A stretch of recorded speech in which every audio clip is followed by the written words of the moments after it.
Hello बेटा, हम chapter 7 पढ़ रहे हैं जो क्या है फ्रीक्वेंसी डायग्राम, जिसमें हमने हिस्टोग्राम, पॉलीगन एंड ओगिव को पढ़ना है। तो हिस्टोग्राम हमने लास्ट क्लास में पढ़ा था कि हिस्टोग्राम जो है वो कैसे हम बनाते हैं। आज की हमारी क्लास रहेगी फ्रीक्वेंसी पॉलीगन को लेके। देखो, polygon is another form of diagrammatic presentation of data. Polygon क्या होती है? डायग्रामेटिक प्रेजेंटेशन ऑफ डेटा की ही फॉर्म होती है। It is formed by joining mid points of the top of all rectangles in the histogram. जो आपने अभी अभी हिस्टोग्राम बनाना सीखा था, हिस्टोग्राम में आपने क्या कहा था? आपने क्या करना है? रेक्टेंगल्स बनाने हैं जो एक दूसरे से सटे हुए होंगे। बार और हिस्टोग्राम में यही डिफरेंस बताया गया था कि बार क्या होते हैं, उनके बीच में इक्वल डिस्टेंस होता है, जबकि हिस्टोग्राम में क्या होता है, डिस्टेंस होता नहीं है, सब एक दूसरे के साथ साथ लगे हुए होते हैं। सेकंड, आपको ये बताया था कि जो बार होता है वो 1 डायमेंशनल डायग्राम होता है, क्योंकि उसकी लेंथ जो है उसके ऊपर उन डेटा का मैग्नीट्यूड डिपेंड करता है। जबकि हिस्टोग्राम क्या होते हैं, 2 डायमेंशनल डायग्राम होते हैं, जिसमें हम लेंथ और विड्थ दोनों को ऑब्जर्व करते हैं। ठीक है, तो अब हमें पढ़ना है कि जो हम हिस्टोग्राम बनाया है, हमने अभी भी बनाना जो सीखा है, जो हिस्टोग्राम है, अगर उनके मिड पॉइंट्स को हाईलाइट करके और अगर उनको स्ट्रेट लाइन से ज्वाइन कर देंगे तो वो जो शेप आएगी, that is frequency polygon. However a polygon can drown even without constructing A histogram. ये जरूरी नहीं है कि हम हिस्टोग्राम बना के ही पॉलीगन बनाएं, हम विदाउट हिस्टोग्राम बनाए भी पॉलीगन बना सकते हैं। It is more suitable as compare to histogram when 2 और more frequency distribution are to be compared. देखो, हिस्टोग्राम जो होता है उसमें आप 2 फ्रीक्वेंसीज को कंपेयर नहीं कर सकते, क्योंकि जो हिस्टोग्राम होता है वो वन टाइम पे आप एक ग्राफ में एक ही हिस्टोग्राम को प्रेजेंट कर सकते हैं। लेकिन फ्रीक्वेंसी पॉलीगन जो होता है उसको आप एक ही ग्राफ में आप 2 फ्रीक्वेंसी डिस्ट्रीब्यूशंस को प्रेजेंट कर सकते हो। तो हिस्टोग्राम से ज़्यादा सुटेबल होता है, जब कंपैरिजन करना होता है तब फ्रीक्वेंसी पॉलीगन जो है वो मोर सुटेबल है। नेक्स्ट है, frequency polygon can be constructed either for discrete series और फॉर कॉन्टिन्यूस सीरीज। आपको ये बताया गया था कि हिस्टोग्राम जो होता है वो हमेशा कॉन्टिन्यूस सीरीज और we can say frequency distribution से ही कंस्ट्रक्ट किया जाता है, क्योंकि उसमें कॉन्टिन्यूस सीरीज होनी चाहिए ना। लेकिन क्या है, फ्रीक्वेंसी पॉलीगन जो है वो डिस्क्रीट सीरीज से भी बनाया जा सकता है। अब आप लोगों को डिस्क्रीट सीरीज के बारे में पता होना चाहिए। डिस्क्रीट सीरीज क्या होती है? जहाँ पे पर्टिकुलर आइटम्स और उनकी रेस्पेक्टिव फ्रीक्वेंसी होती है, जबकि कॉन्टिन्यूस सीरीज में क्या होता है, क्लास इंटरवल्स होते हैं। ठीक है, और यहाँ पे कॉन्टिन्यूस सीरीज में भी कौन सा टाइप है, ये एक्सक्लूसिव सीरीज जो है उससे हिस्टोग्राम बनाया जाता है। तो कोई भी टाइप अगर आपका कॉन्टिन्यूस सीरीज का दे रखा है तो आप क्या करेंगे, पहले उसको एक्सक्लूसिव में कन्वर्ट करेंगे, आफ्टर दैट हिस्टोग्राम बनाएंगे। अब देखो, frequency polygon in continuous series with the help of histogram and without help of histogram. जो आपका जो पॉलीगन जो है फ्रीक्वेंसी पॉलीगन, वो हिस्टोग्राम की हेल्प से भी बनता है और विदाउट हिस्टोग्राम की हेल्प से भी बनता है। एक चीज़ आपको ध्यान में रखनी है, total area under histogram should be equal to total area under polygon. जो एरिया हिस्टोग्राम के अंडर होता है वही एरिया जो है वो पॉलीगन के अंडर होता है। अगर हम बात करें कि कैसे ये पॉसिबल है, तो आपको पता है हिस्टोग्राम कैसे होता है। हिस्टोग्राम जो है ये है, ठीक है, और जो ये लाइन जो आपको दिख रही है ऑरेंज कलर की, ये क्या है, फ्रीक्वेंसी पॉलीगन है। अब देखो, हिस्टोग्राम में जो एरिया आया है वही लगभग कवर हो रहा है फ्रीक्वेंसी पॉलीगन में। देखो, अगर हम बात करें इस वाले एरिया की, ये वाला एरिया क्या हो गया, इंक्लूड हो गया, लेकिन ये वाला एरिया इंक्लूड हो गया, लेकिन ये वाला क्या हो गया, एक्सक्लूड हो गया। तो सीधी सी बात है ना, ये वाला एक्स्ट्रा है, ये वाला एक्स्ट्रा है हिस्टोग्राम से, तो ये वाला एक्सक्लूड हो गया। फिर ये वाला एक्स्ट्रा है तो इधर वाला एक्सक्लूड हो गया। इस तरीके से क्या होता है, ये जो जितनी भी एरियाज है वो एक दूसरे को कंपनसेट कर देते हैं। इस वजह से जो टोटल एरिया अंडर हिस्टोग्राम होता है that is equal to the area under frequency polygon. ठीक है, तो फ्रीक्वेंसी पॉलीगन कैसे बनता है, आपने क्या करना है, हिस्टोग्राम आपने ड्रॉ किया, उसमें क्या करना है, मिड पॉइंट्स को आपको हाईलाइट करना है और उन मिड पॉइंट्स को आप क्या करेंगे, with the help of scale आप उनको ज्वाइंट कर देंगे एक स्ट्रेट लाइन की फॉर्म में। अब देखो इसमें एक चीज़ ध्यान में रखनी होती है, मेन पॉइंट यही होता है कि यहाँ पे जो आपका लास्ट क्लास है और इधर से फर्स्ट क्लास है और इधर से लास्ट क्लास है, यहाँ तक तो आपने बना लिया क्योंकि आपके पास हिस्टोग्राम था, आपने मिड पॉइंट को ज्वाइंट कर दिया। लेकिन देखो ये जो एक्सिस होती है ना, एक्सिस ओ एक्स एक्स, इस पे इसको टच करना जरूरी होता है। तो ये टच कहाँ पे होगा, एंड पॉइंट इसके दोनों तरफ से कहाँ पे होंगे। देखो यहाँ पे है 0 to 10 है, तो आपको क्या करना पड़ेगा, इधर की साइड से भी एक एक्स्ट्रा लेना पड़ेगा, मीन्स 0, उसके बाद में इधर क्या हो जाएगा -10, और इधर जो है आपका लास्ट क्लास जो है वो 60 to 70 है, तो इधर भी आप एक्स्ट्रा लेंगे 80। ठीक है, तो ये जो 70 to 80 जो है उसका मिड पॉइंट जो है वो इसका एंड पॉइंट होगा, और जो 0 से -10 जो है उसमें जो बीच में जो पॉइंट आएगा -5, वो इसका इधर वाला फर्स्ट एंड पॉइंट होगा। तो इस तरीके से आपको हिस्टोग्राम कंस्ट्रक्ट करना है।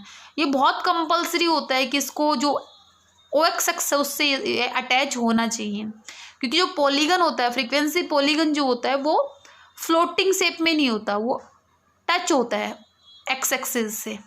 सो कुछ न्यूमेरिकल्स से हम समझते हैं कि फ्रीक्वेंसी पॉलीगन जो होता है विद हिस्टोग्राम और विदाउट हिस्टोग्राम कैसे बनता है। हमारे पास एक क्वेश्चन है जिसमें हमारे पास एज दी हुई है 20 to 30, 30 to 40, 40 to 50, 50 to 60 and 60 to 70। After that number of workers दिए हुए हैं पर्टिकुलर इन एज ग्रुप में, जो भी नंबर ऑफ वर्कर्स हैं उनकी क्वांटिटीज़ को एडजस्ट कर रखा है। ठीक है, नंबर ऑफ वर्कर्स को according to their age group उनको यहाँ पे दिखा रखा है। अब हम क्या करेंगे, इसको हम फ्रीक्वेंसी पॉलीगन की शेप में कैसे दिखाएंगे। सबसे पहले तो देखो आप क्या करेंगे, ओ एक्स एक्स ड्रॉ करेंगे with the help of scale, O Y axis draw करेंगे। ठीक है, एक पर्टिकुलर गैप में आप अपने एज को दिखाएंगे, वर्कर्स की एज को दिखाएंगे। आपको पता है ओ एक्स एक्स पे क्या होता है, क्लास इंटरवल्स होते हैं, और ओ वाई एक्स पे हमने बताया था फ्रीक्वेंसी होती है। ठीक है, हिस्टोग्राम को आपको बनाना है वैसे ही जैसे आपने हिस्टोग्राम के बारे में जो भी पॉइंट्स, जो भी रूल रेगुलेशन आपने पढ़े थे। ठीक है, तो हिस्टोग्राम तक बनाने वाला प्रोसेस डिफरेंट नहीं है, जो आप कर चुके हो वही प्रोसेस है यहाँ पे।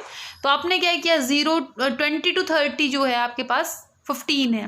तो देखो सबसे पहले आपको क्या करना है, आपका जो फर्स्ट क्लास इंटरवल है वो है 20 to 30, तो आपको क्या करना है, इससे एक पहले वाला ग्रुप लेना है, तो वो क्या हो जाएगा 10 to 20 हो जाएगा। ठीक है, और इससे नेक्स्ट ग्रुप लेंगे 70 to 80। ठीक है, तो इस तरीके से हम क्या करेंगे, जो हमारा क्लास इंटरवल्स जो रहेंगे उसमें हम 10, 20, 30, 40, 50, 60, 70, 80 1 सेंटीमीटर के गैप से सबसे पहले एज दिखाएंगे, और नंबर ऑफ वर्कर्स में जो आपकी लोवेस्ट वैल्यू है वो 2 है और हाईएस्ट जो है 25 है। तो हमने क्या किया, 5 की गैप में 1 सेंटीमीटर का गैप लिया स्केल से, तो बट 1 सेंटीमीटर को क्या मान लिया, 5 मान लिया। ठीक है, तो 5, 10, 15, 20, 25 एंड 30 इस तरीके से नंबर ऑफ वर्कर्स को वाई एक्सिस पे दिखाएंगे। अब हम क्या करेंगे, सबसे पहले हमारे पास है 20 to 30 कितने नंबर ऑफ वर्कर्स 15 है, तो आप इस रेक्टेंगल को 15 तक लेके गए। आफ्टर दैट 25 है, तो 30 to 40 को 25 तक लेके गए। आफ्टर दैट 40 to 57 है। ठीक है, 50 to 65 एंड 70 to 60 to 72 है, यहाँ तक हो गया। अब हम क्या करेंगे, जो रेक्टेंगल आए हैं इनके बीच में मिड पॉइंट बनाएंगे। मिड पॉइंट बनाने के बाद में लास्ट में जो हमने बताया था कि जो आपका फर्स्ट क्लास इंटरवल है उसके नेक्स्ट भी एक लेना है, तो आपने क्या किया 10 to 20 ले लिया। तो यहाँ पे क्या करेंगे 10 to 20 का मिड पॉइंट लेंगे, और लास्ट में जो 70 to 80 यहाँ पे भी मिड पॉइंट लेंगे, और इन सबको हम क्या करेंगे with the help of scale straight line बना के इनको ज्वाइन करेंगे, इन सब मिड पॉइंट्स को। ये तो था आपका फ्रीक्वेंसी पॉलीगन विद हिस्टोग्राम। अब हम समझते हैं कि अगर हम फ्रीक्वेंसी पॉलीगन को विदाउट हिस्टोग्राम ड्रॉ करेंगे तो कैसे करेंगे। देखो, construct A frequency polygon without making a histogram. ठीक है, यही क्वेश्चन हम ले लेते हैं।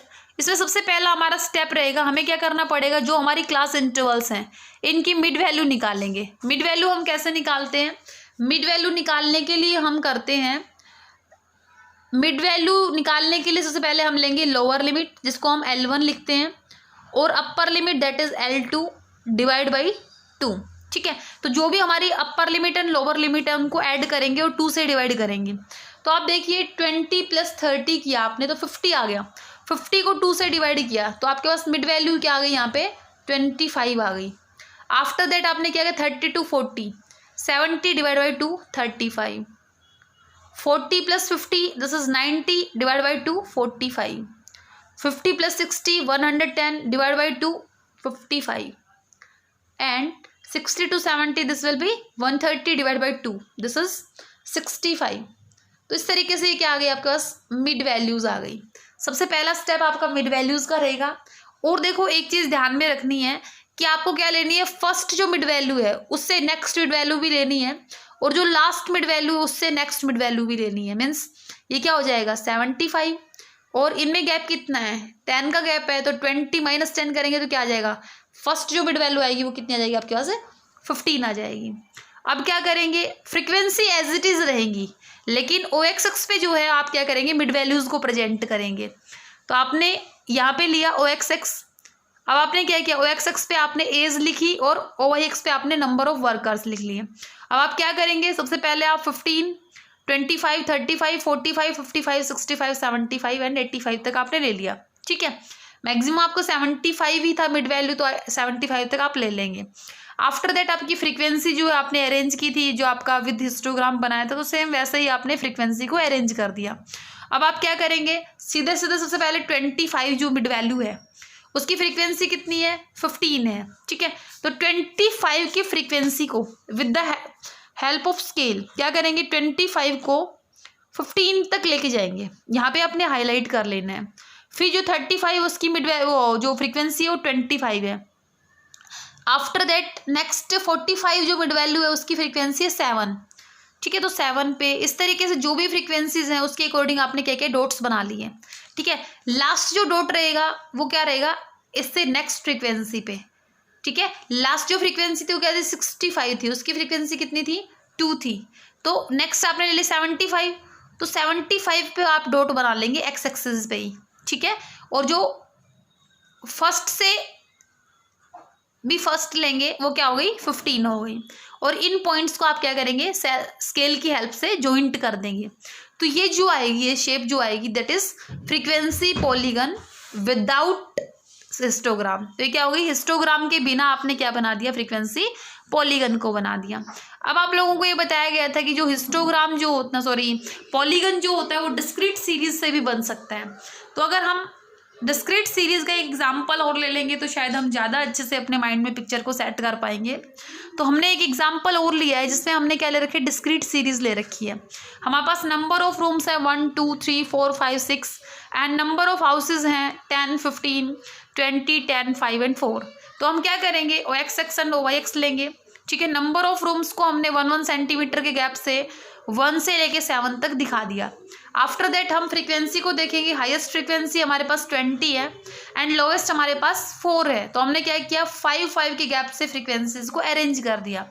ये बेटा सब ग्राफ में बनाना है आपको, तो आप इजीली इन पॉइंट्स को शो कर पाएंगे। यहाँ पे प्रॉब्लम आती है जब एक प्लेन पेपर होता है।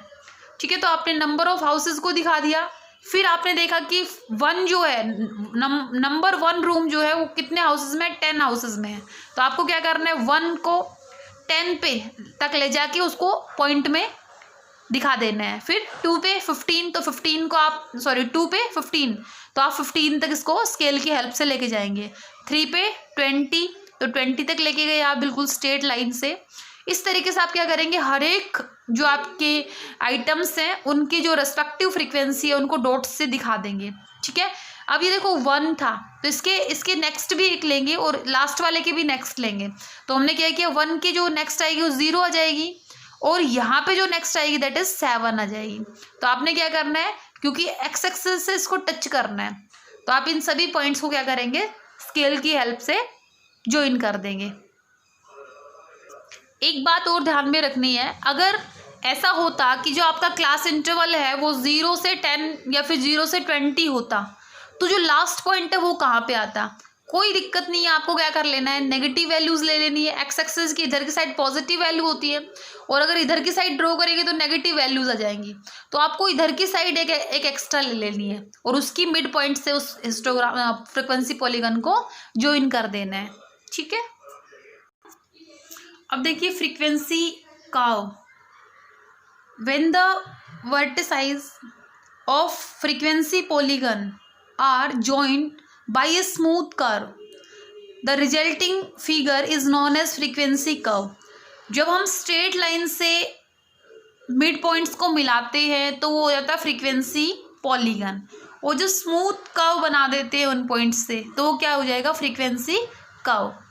It is also known as smooth frequency curve. Frequency curve may not necessarily pass through all the points of the frequency polygon, but it passes through them as closely as possible। ये जरूरी नहीं है कि frequency polygon से ही सारे point पास हो frequency curve के, लेकिन फिर भी नज़दीक से कहीं ना कहीं पास होते ही होते हैं। The construction of frequency curve should be done very carefully so as to avoid sharp and sudden turn। इसमें क्या होता है कि आपके जो टर्न होते हैं जिनसे आप एक पॉइंट से दूसरे पॉइंट पे जा रहे हो वो आपके शार्प नहीं होने चाहिए या फिर सडन टर्न नहीं होने चाहिए, वो क्या होने चाहिए, बिल्कुल स्मूथ टर्न होने चाहिए। ठीक है, the curve is made free hand in such a manner that the area included under the curve is approximately the same as the of the polygon। जो भी पॉलीगन के अंडर एरिया आता है वही एरिया जो है फ्रीक्वेंसी कर्व के अंदर आना चाहिए। the curve should start and end at the base line. जैसे फ्रीक्वेंसी पॉलीगन जो होता है वो बेस लाइन पे ही ख़त्म होके बेस लाइन पे ही शुरू होता है, तो इसी तरीके से जो फ्रीक्वेंसी कर्व जो है वो भी बेस लाइन से अटैच होना चाहिए। जो दोनों उसके एंड पॉइंट है वो बेस लाइन से कनेक्टेड होने चाहिए। As the general rule it may be extended to the mid point of the class interval just outside the histogram. ये हो सकता है कि हिस्टोग्राम से जो है थोड़ा बाहर जा रहा है लाइन का, जो फ्रीक्वेंसी कर्व का जो लाइन है वो, तो वो ऑटोमेटिकली कंपनसेट हो जाता है। The curve under the area should represent the total number of frequency in the whole distribution. जैसे कि आपको बताया गया फ्रीक्वेंसी पॉलीगन जो होता है उसके अंडर भी वही एरिया आता है जो हिस्टोग्राम के अंडर आता है, तो सेम ऐसे ही फ्रीक्वेंसी कर्व के अंदर भी वही एरिया आता है जो कि हिस्टोग्राम के अंडर आता है। तो यहाँ पे आपको पता है हिस्टोग्राम के अंडर जो एरिया आता है वो क्या होता है, टोटल नंबर ऑफ फ्रीक्वेंसी के इक्वल होता है। तो जो फ्रीक्वेंसी कर्व के अंडर जो एरिया आएगा that is also equal to the total number of frequency. अब हम इसको बना के देखते हैं फ्रीक्वेंसी कर्व को। हमारे पास एक क्वेश्चन है जिसमें हमारे पास क्लास इंटरवल्स दिए हुए हैं 0 to 10, 10 to 20, 20 to 30, 30 to 40, 40 to 50, 50 to 60 and their respective frequencies are 4, 10, 15, 18, 20 and 16। अब क्या करेंगे, सबसे पहला हमारा स्टेप यही रहेगा कि ओ एक्स एक्स पे हम क्या लेंगे, क्लास इंटरवल्स लेंगे एंड ओ वाई एक्स पे हम क्या लेंगे, फ्रीक्वेंसी लेंगे। This is O Y axis and this is O X axis. ठीक है, यहाँ पे हमने क्या लिया 10 से लेके और 60 तक हमारे पास गिवन है क्लास इंटरवल के फिगर और हमें एक एक्स्ट्रा ले लेना है 70 पे। यहाँ पे जो है हमारी फ्रीक्वेंसी जो है उसकी मिनिमम वैल्यू क्या है 4 एंड मैक्सिमम इज 20। तो हमने क्या किया 2 के गैप से 20 तक फ्रीक्वेंसीज को ले लिया। ठीक है, अब हमें क्या करना है, जो भी हमारे रेक्टेंगल्स हैं उनको हम ड्रॉ करेंगे, मीन्स हम हिस्टोग्राम बनाएंगे। ठीक है, हिस्टोग्राम हमने बनाना बहुत अच्छे तरीके से सीख लिया है।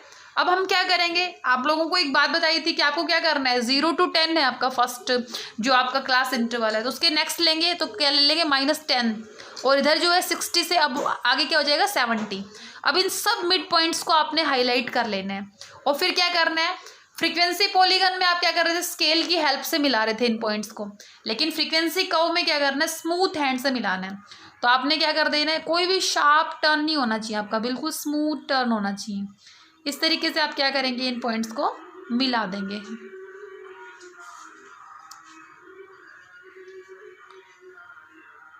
तो ये जो हो जाएगा बेटा, दिस इज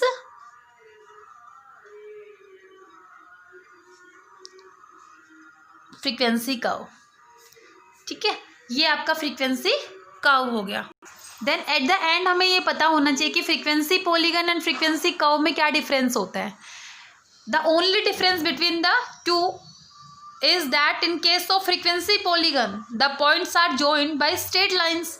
जो पॉइंट होते हैं वो कैसे मिलते हैं, स्ट्रेट लाइन से मिलाते हैं. However in case of frequency curve we make use of free hand to join this point. और फ्रीक्वेंसी कर्व जब बनाते हैं तो हम क्या करते हैं, फ्री हैंड मिलाते हैं. तो यही आपका डिफरेंस था. तो आज हमने frequency polygon and frequency curve को पढ़ा. नेक्स्ट क्लास में हम ऑग्यू को पढ़ेंगे. Thank you for watching.